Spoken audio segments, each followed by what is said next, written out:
Perkenalkan, nama saya Madewi Rahdananjaya, absen 17 dari kelas 11 MIPA 3. Di video kali ini saya akan menjelaskan mengenai kasus pelanggaran hak asasi manusia.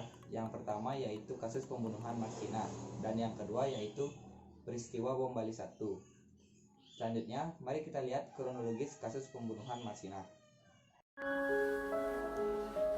Apakah kalian tahu apa itu pelanggaran HAM? Pelanggaran HAM merupakan tindakan yang tidak sesuai dengan hukum dasar yang berlaku. Inilah contoh kasus pelanggaran HAM, yaitu kisah pembunuhan buruh Marsina.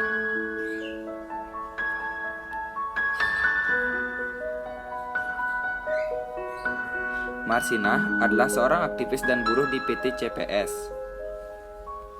Perempuan pemberani ini memperjuangkan hak teman seperjuangannya untuk menaikkan upah mereka. Sayangnya ia ditemukan tidak bernyawa pada tanggal 6 Mei 1993 setelah 3 hari menghilang. Berawal dari Gubernur Jawa Timur mengeluarkan surat yang berisi agar perusahaan menaikkan gaji untuk para buruh.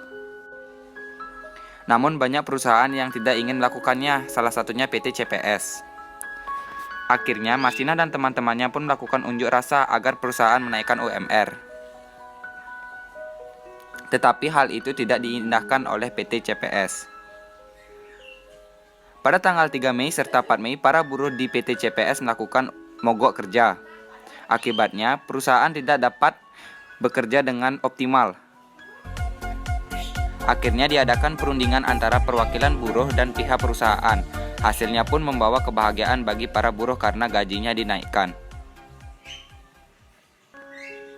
Tetap kasus ini pun tidak berhenti sampai di situ.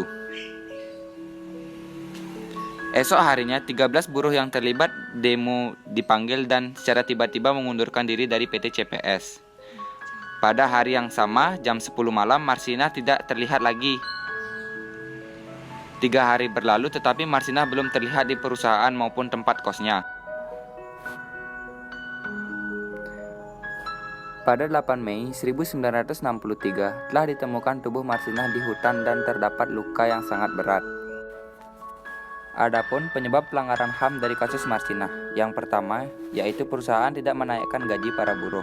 Akibatnya banyak para buruh yang melakukan mogok kerja. Dan yang kedua yaitu ketidakpedulian pemerintah terhadap kasus yang terjadi, karena pada saat itu kebebasan pers dibatasi.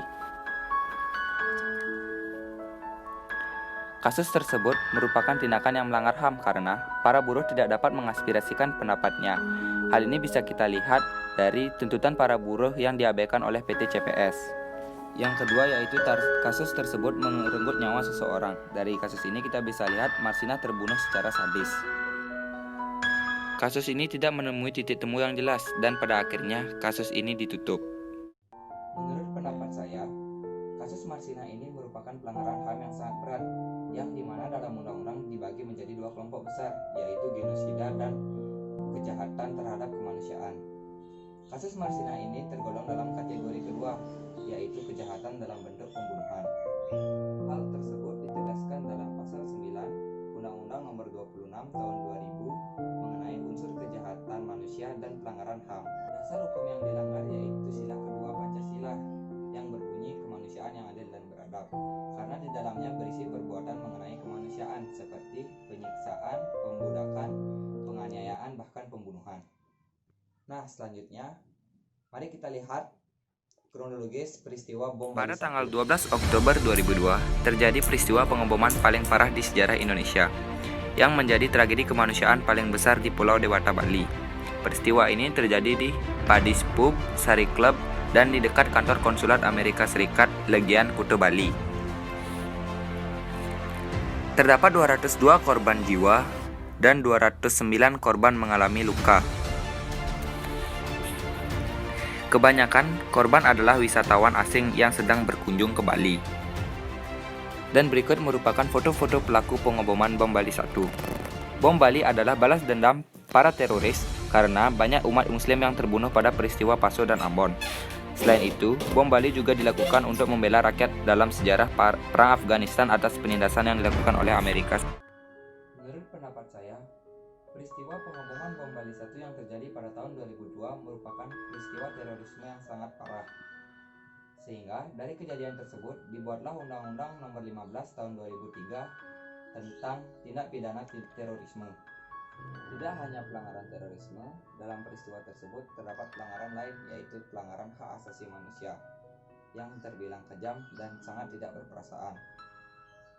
Peristiwa tersebut sangat bertentangan dengan Undang-Undang Hak Asasi Manusia, diantaranya yaitu pasal 281 mengenai hak untuk hidup.